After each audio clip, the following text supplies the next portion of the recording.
Let's ride. One time for the love I'm getting, two times for the love I'm getting back, three times everyone who listen, four times for the ones that's coming back. Buckle up, man, there's more in store. Kick back, little homie, this is trip number 4.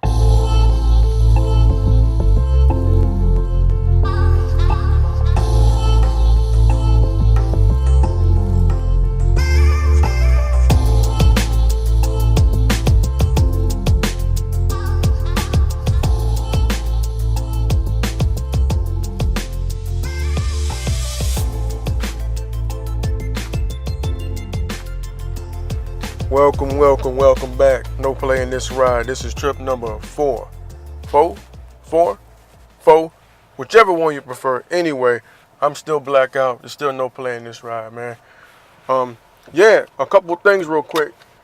You know your shit is going bad when you got to bring up shit from like 30, 40 years ago. Shit is crazy. Your shit's going so bad that you got to bring up somebody else's assassination. That is fucking crazy. It's beyond me. I can't even fathom who in the camp thought this was a good idea. It makes zero fucking sense. But apparently that's the world we're living in right now. You don't have to make sense to be in the highest office in the land. And that's what happened. That is definitely what's happening. We're breeding mediocrity. That's what they say. Sugarcoat stuff, breeding mediocrity, and now you can be the leader of the free world. Fucking apparently. You can be the guy or the gal in the future. You don't have to make sense. Nothing has to have a purpose. You get to say a bunch of shit. You don't have to mean it, and guess what? Boom. There's something to be said for having money, man. That shit makes you bulletproof. For real. You get away with anything. And like the hits keep on coming. More like, I'm going to say the L's keep on coming because you have to cover up each L with the bullshit ass lie. Some shit you don't care about. You've been rich all this time. You've had reach all this time. And you just now giving a fuck about the JFK assassination. Just not giving a fuck. You know what? Let's release this. Let's kill off all my people who are digging into my own conspiracy theories, and let's give them something to reach into. These old files from J. Listen, if you don't know about now that J. Edgar Hoover ain't shit, I don't know what to tell you, especially if you fucking black. Especially if you black. You gotta know by now that COINTELPRO was real. You gotta know that these motherfuckers don't want you to win. They didn't then, and they probably don't fucking want you to now. You're going to bring up fucking JFK. What's that's going to help? Where's that wall you was talking that shit about? There's prototypes, but no fucking wall. That shit was supposed to happen in the first 100 days, 30 days, the first year. You lacking. I'm trying to figure out when this healthcare shit's going to get cracking. That shit ain't happening. Man. It's looking bad. And then, my nigga, the crazy shit is, you worried about opioids. What about fucking crack? Crack ain't going nowhere. People still selling crack. People still having crack babies. You worried about the fucking opiates. Then again, maybe it's the demographic that it affects. Maybe. Just maybe. If you would have said heroin, I would have been like, okay, you trying a little bit, maybe. You didn't mention fucking crack cocaine. Because you don't give a fuck about it. In my belief, there has to be somewhere where there's some money tied into the shit that's being done. Because there's no reason for this shit.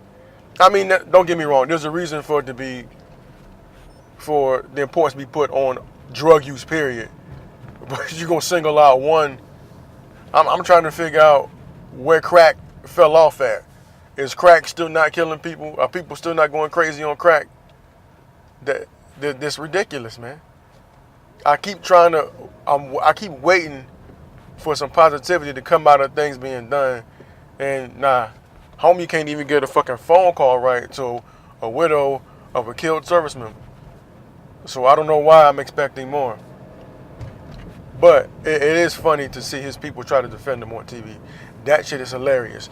I've been slipping lately, but I recently saw a clip of of homegirl Kellyanne Conway getting roasted by CNN, and that always makes me smile because she's probably I'm sure that she's educated, formally educated, but she can't help but sound like a damn idiot every time she talks. I don't know what her deal is. I don't know if it's her thing or whatever, but every time there's a video clip of her, I can expect to be entertained. It's crazy. Man, like I don't even know if I can give any more energy to that shit. Y'all know what's going on. If you have any type of conscience, you know what's going on. You watch the news or something, but that shit is crazy. It's deflection after deflection after deflection. You can't get nothing right. It's like you got domination in basketball. For real. It's like you got me and 4 other cats from the YMCA going up against the fucking dream team, and the dream team can't win. You got everything you need to be successful, and y'all still fucking it up. That is crazy to me. So instead of complaining for 8 years, like we just went through, I'm going to laugh for these 4 because I don't think there's going to be 4 more. Like I would be surprised if homie stays in there the whole time, because at some point his health is going to falter, because this shit has got to be stressful. I mean, it's got to be stressful going through shit like this every day. Everything you say is a buzzword, and you got one demographic that loves it and one demographic that hates it. I couldn't do it. I wouldn't want to do it. How do you age somebody that's already aged? You know, shit. It's crazy. I could never have a job like that, because I would be roasting people. You couldn't have me at a fucking political debate. Soon as somebody says some shit I don't like, it's off with you. It's off with your head. I'm going for the juggler. Let me know something about your family. I mean, now that we know it works and that's the formula to win, let me know something about your family. I'm telling you. I'll be on the head, you know, because these older people, some of them look bad, and it's just easy pickings. But I'm not gonna go there. I'm a slide into something else because it's crazy. You know, you all your fucking reaches are failed to the point where you got to reach to the NFL and all types of other shit. And luckily, you haven't reached into the NBA and tried to affect that. And speaking of the fucking NBA, the NBA is fucking trash. Trash. Like, I knew shit was gonna be bad, but I didn't know it was gonna be this bad. Like, I don't even want to finish watching games. That's a shame. I don't want to finish watching the whole fucking game. And you know, we all have our favorites, our favorite teams we look at, and it's easier, of course, to watch them. You know, the roster's a little better. They may have a star to your following to see how his career progresses.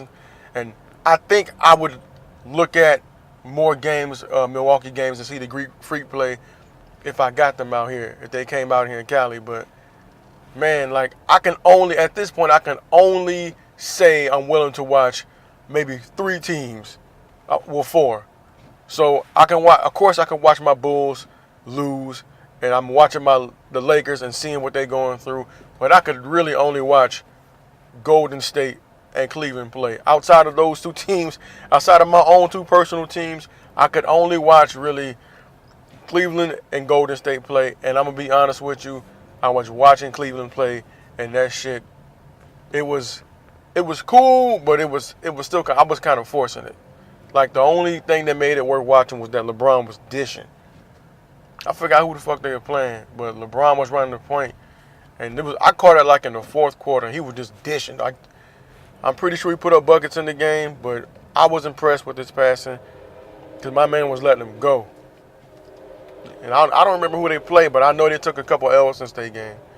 I think it was whoever they played before they lost to Orlando. I know we all prepared in the league, and we don't want the same teams to win. But God, I don't want Cleveland losing to the fucking Brooklyn Nets. That's crazy. That's something I don't want to see. That lets me know that nothing is guaranteed.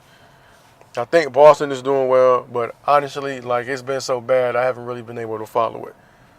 I'm sitting here watching them hype beast up this fucking 7-foot power forward, the shooting guy, Laurie Markkinen. I think his name is Markkinen for the Bulls. I'm sitting there watching them hype him up. I'm like, what's going to happen if he gets down to the paint? He gets bodied. Can he play defense? Is he getting the rebounds? They didn't put so much into this guy. They got to market him. I see him being a good role player. Now that fucking, Mirotic might not be coming back because this fucking idiot Bobby Portis punched him in the face in practice and broke his shit. Like, it's bad when shit like when you beating up, you gotta beat up your teammate. Like, what were y'all arguing about? you losing. There's nothing to argue about. You need to have the mentality of it's us against everybody, not the fuck that it's us against us. Like, yeah, what did he do? Miss more shots in practice than he did at the game? I don't understand. If anything, Bobby Portis, you should have knocked that motherfucker out last year when he was missing all them goddamn open threes. That would have been better received by Chicago Bulls fans than you waiting until y'all in a fucking slump and you done knocked the boy the fuck out in practice and shit. And now we got to worry about if we can get him back. Because I'm going to be honest with you. If I had to choose between the two of y'all, your ass would be going. I keep Mirotic, had an off season, but I'm pretty sure with them drafting this kid who's actually probably the same guy as him, he's anxious to get back on the court and get that roster spot back. But you fucked that all up. You expect this man to pick up the phone so you can apologize. If you knock me out and everybody know, nigga, you better hide your family. You not gonna knock me the fuck out. It be national news and then call me like shit's okay. That shit ain't happening. You better be checking, making sure your fucking doors is locked, making sure your windows is closed, because I'm coming for your ass. Like, I'm not answering my phone. I'm going completely dark so you don't know where the fuck I'm at. Because I owe you one in the realest way. I mean, damn, bro, you couldn't punch somebody from another team. Like, you couldn't make them fear the Bulls. You had to go and punch a fucking teammate, and you got my man looking like a sucker all on the national news and shit. And fuck out of here, Bobby Portis. I was rooting for you, but you fucking dividing the team even more. You need to beat up that damn backboard. Get some rebounds or something. You punching your fucking teammates. But I do want to give a big shout out to Lonzo Ball. That man is out there balling. Despite all the bullshit everybody was saying about him regarding his pops, and how his pop handles business, his pops is great at marketing. You might not be thinking about this kid if you're like let's say the average basketball fan. I would say if you're not an avid basketball fan, you probably been like, okay, this kid seems cool coming out of college, whatever. You wouldn't have gave it as much thought as you do now if it wasn't for his pops. His pops is a true. Every kid should want a dad like that. It's because I know I would be a fool about mine in that position if I didn't got them to a point where they're achieving and they're doing good things. Hell yeah, I'm a fool about mine. Why not? Why can't my kids do whatever the fuck I say they can do? Especially if I've been the one coaching and training them. You goddamn right. Why not teach your kid to build their own brand instead of taking the deal from somebody else and being at the mercy of somebody else? Shit. That's what athletes been doing. Why not be the one to break the mold? It's gonna suck at first, but sooner or later somebody gonna start buying them damn shoes. Especially if the boy keep playing like he is. And I know there's gonna be people out there like, he ain't scoring no points. If you worried about that man scoring points, you weren't paying attention to what the scouts were saying about him in his game. His game is not about him going out there and getting 50 buckets. His game is about making the game easier for people around him, making guys better. That's why they're comparing this guy to Jason Kidd and his talent level. That's what his game is about. The boy pulling down damn near double-digit rebounds and almost double-digit assists. Like, he's almost averaging a triple-double. But I know somebody somewhere got some negative shit to say about his game. Like, don't worry about his pops. His pops is his pops. They're two different people. He let his pops be the mouthpiece for the brand. But his son is out there putting in that work. You don't believe me? Ask John Wall. That boy Gordon Todd was talking shit like, he said, oh yeah, 48 minutes, John Wall gonna chew that boy up, barbecue chicken. That's not exactly what he said, but if you get the gist of what I'm talking about, he made it sound like John Wall was going to watch that boy. Nope. John Wall could probably give you 25, 30 a night. That boy only had 18 points. And he looked real ridiculous trying to take that last shot to get that foul for that three-pointer. So you say what you want about that young man, but he affected the ball game. And the Lakers got that W, man. So shout out to Lonzo Ball, who also he let out a snippet or something via Twitter, a snippet of a song he did. And I'm going to tell you this. I'm not really a fan of the young A-rap. Yeah, it's lit, all that bullshit. I'm not really a fan of that, but he don't sound no worse than none of those cats that's rapping.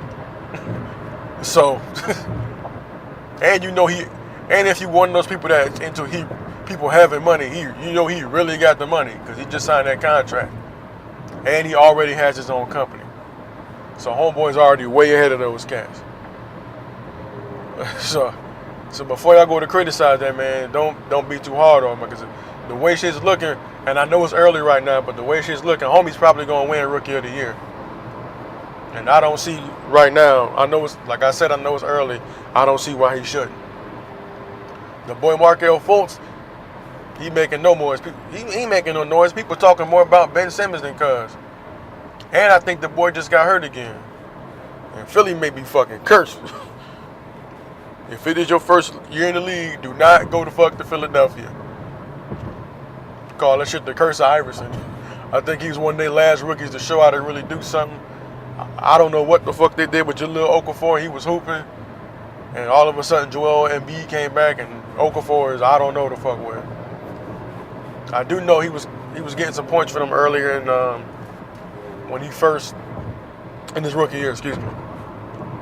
So I think right now, maybe Dennis Smith Jr. may end up winning it. I think he had a good game, but it may be because I'm out in California. But right now, with the momentum and his story coming into the league, I don't see anybody but Lonzo Ball winning that fucking Rookie of the Year award.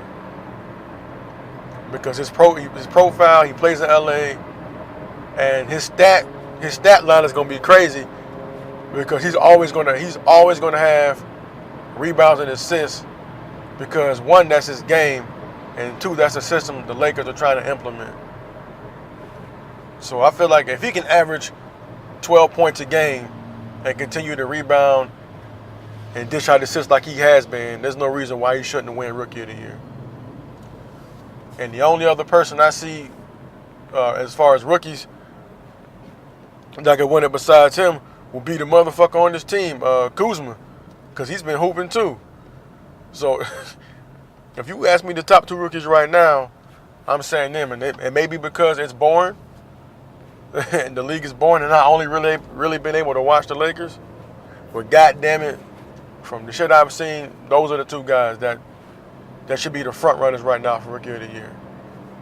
I saw them play against the boy Josh Jackson. He ain't do shit in the game. I forgot he was on the court. And Fultz is out. I haven't really heard that much about any other of the young guys. Maybe I guess I'm biased. I don't give a fuck. I'm just saying. I feel like it's gonna end up being Lonzo, either Lonzo or Kuzma. So, because who won it? Like when they gave the awards out last year at that whack ass awards show, they gave it to I don't even know who this guy was. Like Bogdan, I think that's his name, and I'm pretty sure he had to put up some type of numbers, but the rookies last year wasn't really doing shit. They wasn't doing nada. I think Embiid would have won it had he not got hurt again. This season is, boy, it is terrible.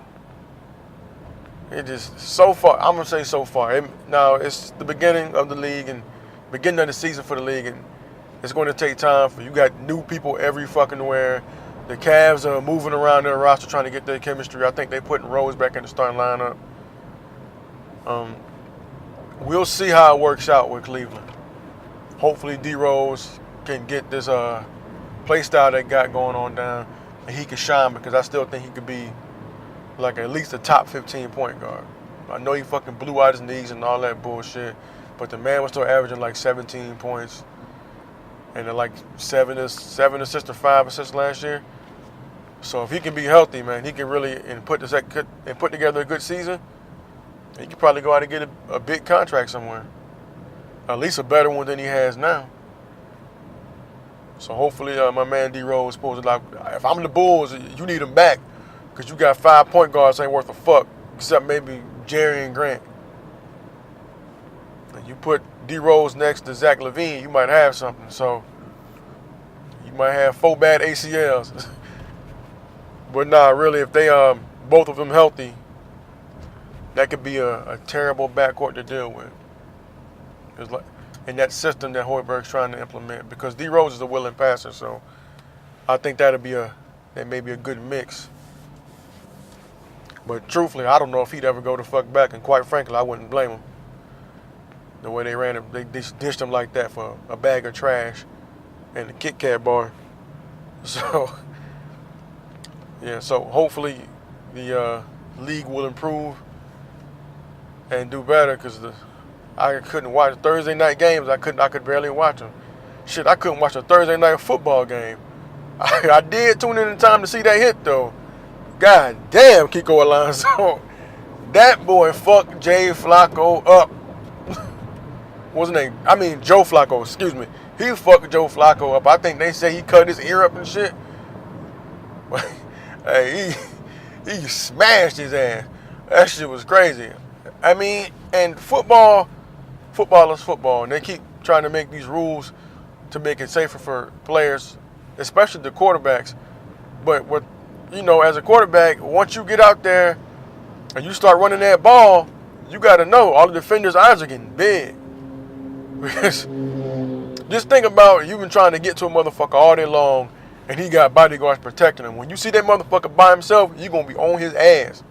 And that's exactly what it's like when you're a quarterback running. Especially if you're one of these motherfuckers that sit in their pocket and never comes out. Oh, the minute they can get you, they going to tear your ass up.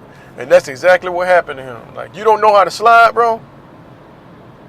I know you're trying to get the first down, but you need to learn how to slide. Especially when you beating a team like that. They're looking for anything. Anything to shift the momentum in their favor. A turnover, a big hit, something. But they put that hit stick on your ass. Hopefully he heals and everything is cool. But shit. That was a goddamn lick. And other than that, though, the game was fucking terrible. They about to fight and shit. That was probably the most exciting part of the game. Oh man, it was bad. So hopefully next week we get a better game, man. Because I couldn't finish that shit. I mean, why would you? It was like ended up being like 40-0 or 30 some bullshit like that. It was just a trash game. Hopefully we get a better product. And I don't mean to talk so harshly, because I talked to somebody I know. I'll say some family who has some insight on the NFL. And athletes in particular, right? One thing I notice, because I'm quite guilty of this shit, is that we forget that athletes are people too. We all hope for the big hit, see somebody get laid out. Right when it happens, you're like, yeah, boom. And then you think about it for a second, you're like, damn, I hope cuz all right. Like when they're on the field, like we care, and they get hit like that, we see them lumped up and slumped up, we think about them like, damn, I hope bro all right. You get a thumbs up or whatever, and the crowd applauds and all that. But when they do something socially outside of that field or that court, a baseball diamond or whatever, we tend to forget that they're humans. They make mistakes. They're people. Even like I've been talking about it pretty heavily with the protests and everything.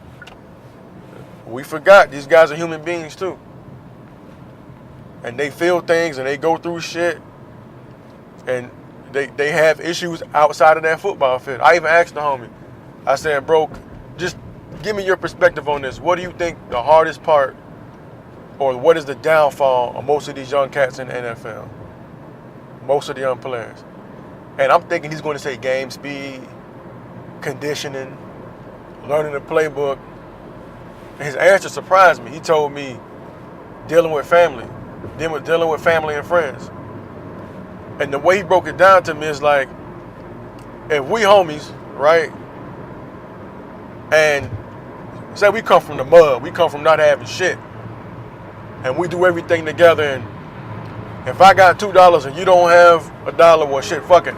I got $1, you got $1. We come from that mentality. Well, we're going to do for each other no matter what because you the homie, right?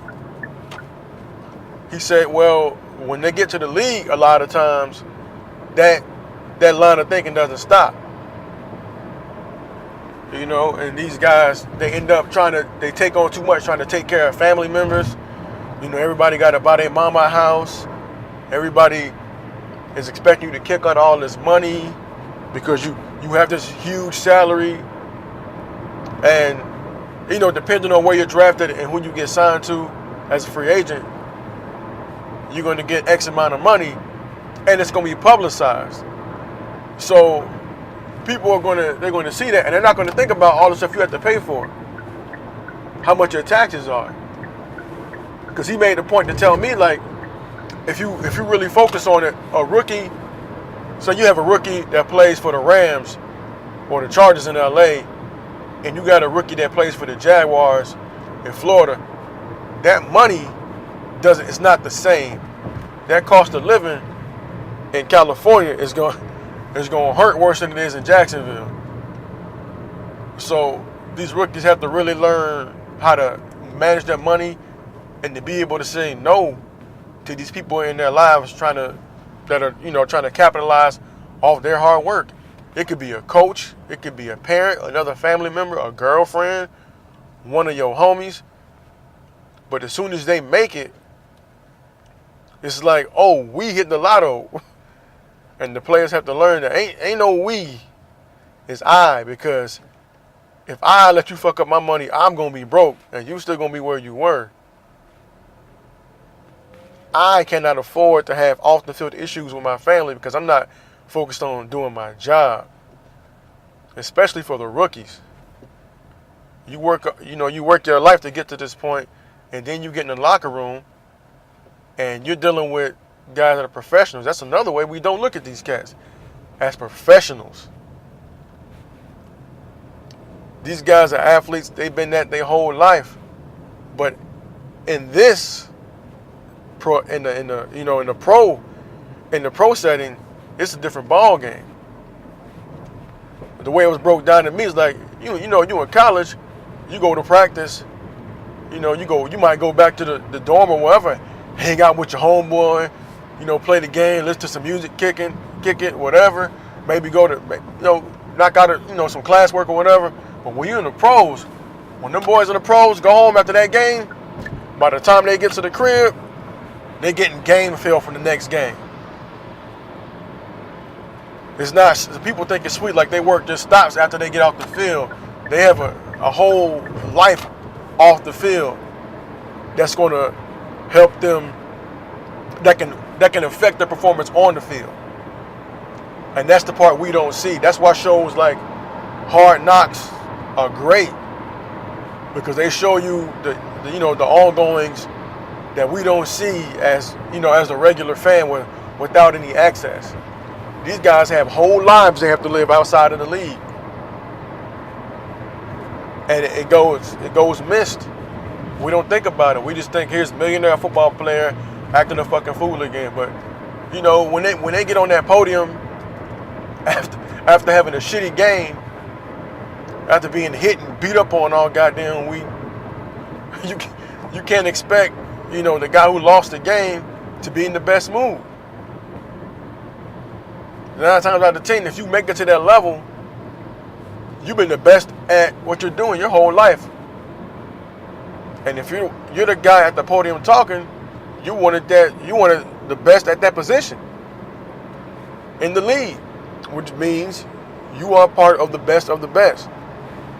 So when you prepared all week, studied film, went over plays, you go out there to execute, and you at the podium and, and you've had a bad game, and somebody asks you a dumbass question, it's like, how, can you blame them if they react a certain type of way? And I know they're professionals, but sometimes people ask them condescending questions. And you may not view it as a condescending question because we don't have that perspective of somebody who's actually playing that game, who's been working out in the gym, who's been breaking down film, who's been going over plays, who's been going out there getting hit. So we don't have the perspective they have. So when you ask, sometimes when they get these questions, they don't react the right way, and that's the nature of the beast. It really opened, talking to my man, it really opened my eyes to things, and I really wasn't thinking about it, a lot of that shit, and how somebody's home life outside of sports could affect them on the court or on the field. Because when you see them in the limelight doing something a lot of us wanted to do since we were kids. It's just a different perspective to have once you've talked to like an insider.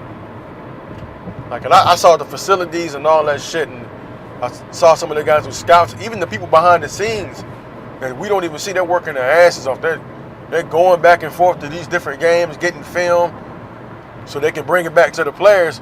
And while the players are just coming out the game, these guys are back at headquarters. The headquarters breaking down the film so they can get it back out to the players who just got finished fucking playing.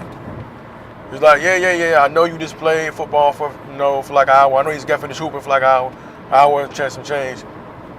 Check out this film while you at home recuperating. Be ready when you come to practice. So just imagine like that happening to like a young player, a young guy in the league who hasn't experienced that, or they may experience it in college but not on the same level.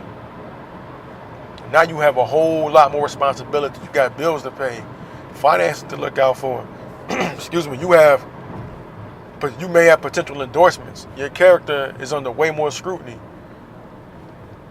And if you ain't right, now you got these veterans in the locker room looking at you because they're looking at you crazy because they're depending on you to help them win. So it was cool for me to get that perspective, and it kind of changed my thinking about the way I look at athletes, because I'm quick to call a motherfucker a bum. It's crazy. I'm quick. Man, you fuck up and you're on my team, I'm calling you all types of names. For real, that's just how it is. But I'm going to try to curve it.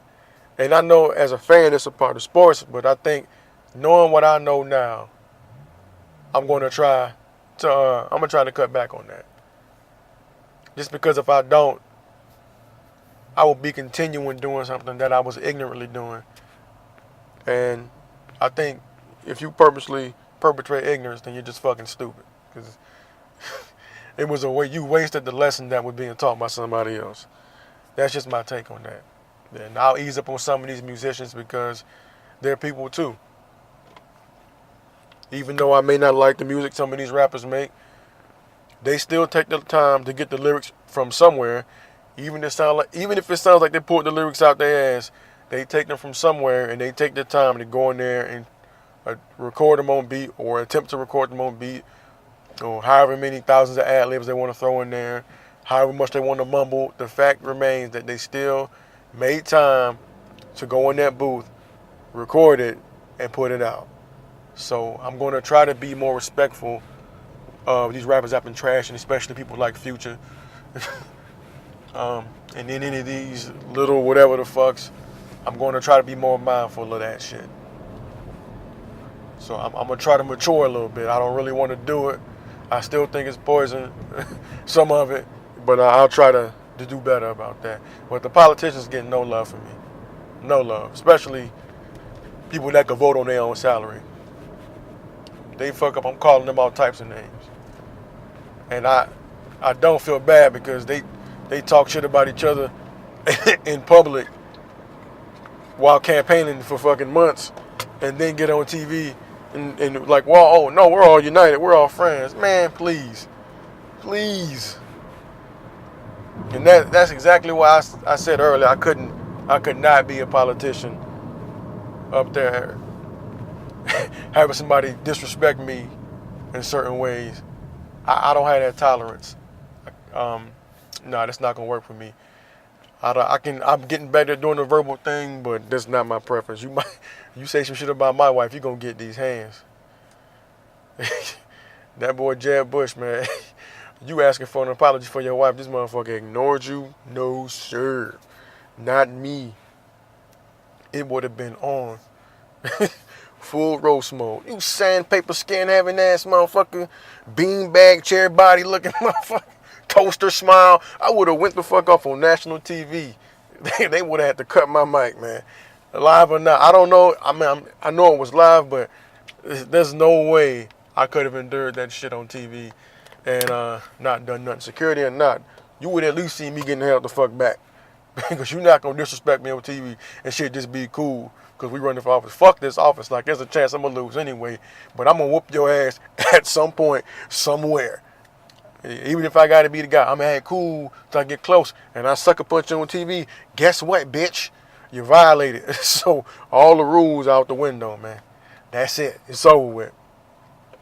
But maybe that's just me. Maybe that's just the perspective of a angry black dude on his commute to the crib. I don't know. Maybe that's just me. I'm pretty sure there's other people that feel the same. Talk about my goddamn wife on TV.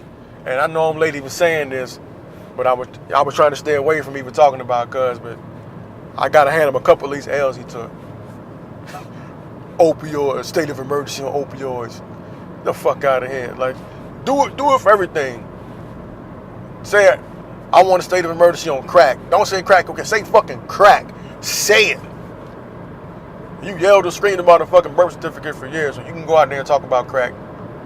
These motherfuckers promoting Ronald Reagan, taking his slogan, Make America Great Again. Fuck Ronald Reagan. I've said it in private, I said it in public, and now I'm saying it in podcasts. Fuck Ronald Reagan and his whole fucking family, and I'm going to tell you why I feel like that. You trying to get something pushed. It doesn't get pushed. You, Oliver North, come up with something to fund these contras, right? So you in turn, via the CIA, help these motherfuckers funnel drugs in via the LA streets. I'm just saying, it's all there. Look it up. It's called the Iran-Contra scandal. And then your wife has the nerve to come out with this bullshit ass "Just Say No to Drugs" campaign as the first lady. I'm like, nigga, you the one funneling the fucking drugs in. But your wife is sitting there saying, "Just say no to drugs." Get the fuck out of here, man. That's crazy. You have no respect for me. You are that fuckhead Oliver North. Fuck both of y'all families. That's just how I feel. I'm angry and black, and I don't like the fact that a lot of my people have been addicted to crack. God damn it. You got the nerve to put on the fucking "Just Say No" button. You're a fucking break. Oh, man, that's been on my chest for a while. I've been saying it to people in private, but just thinking about that shit, I had to get it off my head. It bothers me. There's so much we don't know, and everything around in that situation bothers me. You got the president and this general, and they get involved with the CIA to get drugs into LA via Rick Ross, aka Freeway Rick Ross, the drug kingpin. And then, years down the line, thinking about it, you have a rapper stealing his name, a former corrections officer at that. Then, when the man's like, "Hey, I'm trying to get my shit right for my case so I can get the fuck out of jail. I don't want him using my name like that no more, talking about selling these drugs." Then you can't honor that. I can see if it was like your name, but that's not even, if you had like a name and coincidence somehow, which we know ain't the fact, you continue to use this man's name for negativity. And now he done got out of jail and he spent his time trying to get his damn name back. Well, you still talking about being rich and selling drugs.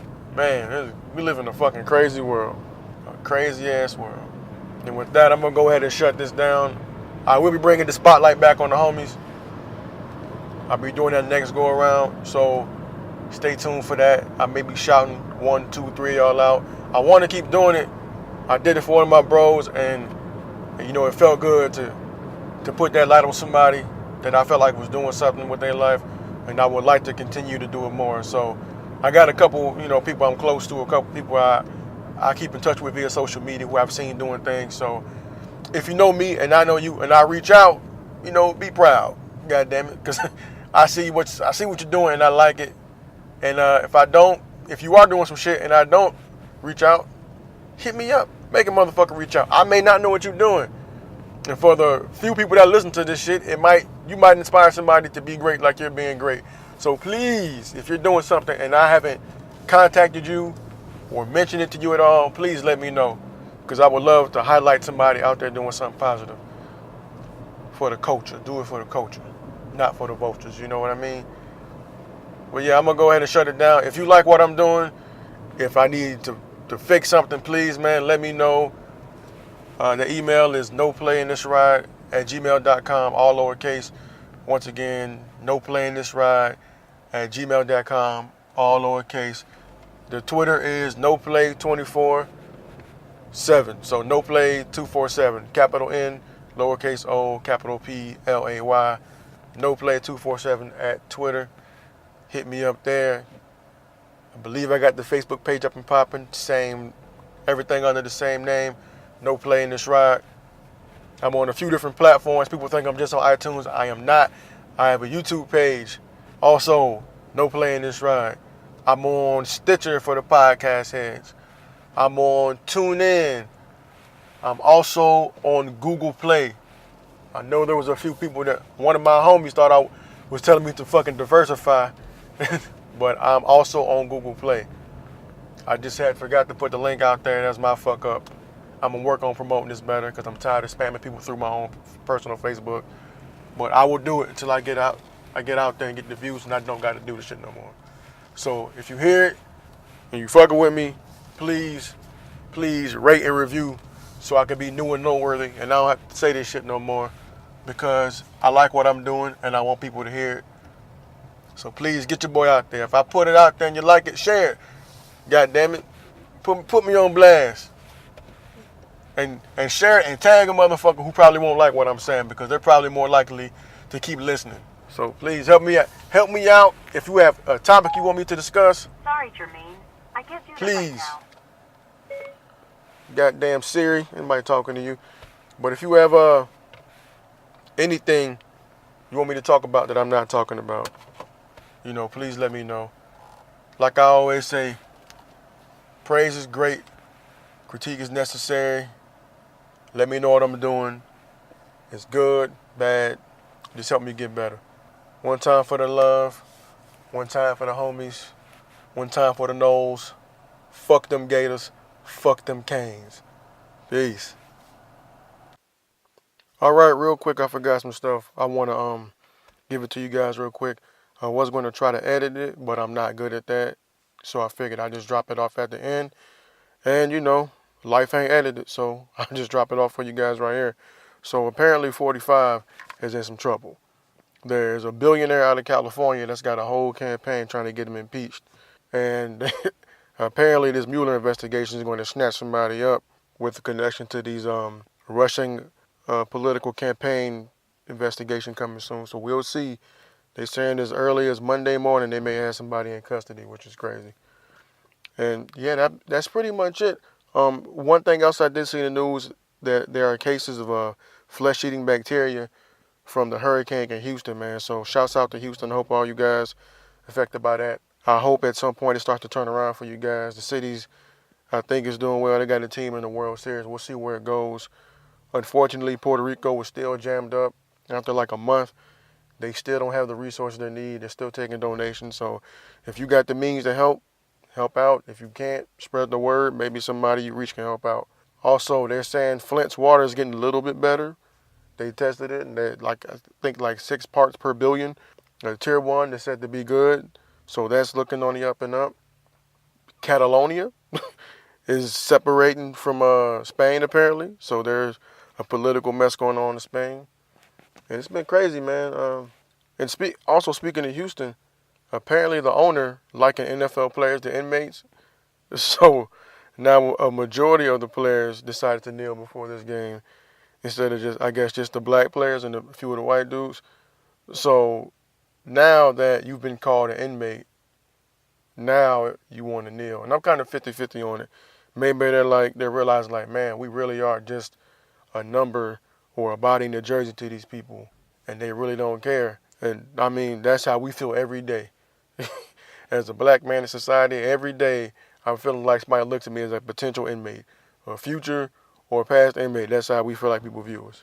Yeah, I left that off. I wanted to get it in real quick, and I'm gonna end on a positive note. And I feel like my man Big Crit just dropped a classic album. It's a double album. So if you're into Big Crit or you think you might want to get into Big Crit, check it out. It's called Forever Is a Mighty Long Time.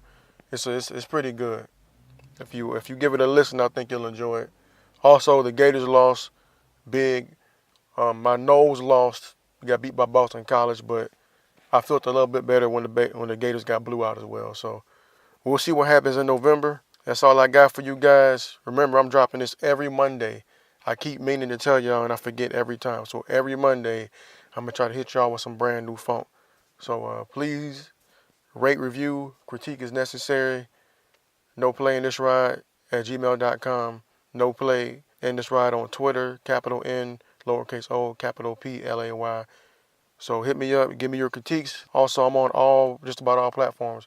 I'm on iTunes, YouTube, Google Play, TuneIn, and Stitcher. So, I'm there. If you need the link, let me know. I'll hook you up. Thanks for everybody that's listening. Keep on listening. Rate, review, share. Give me that love. Peace.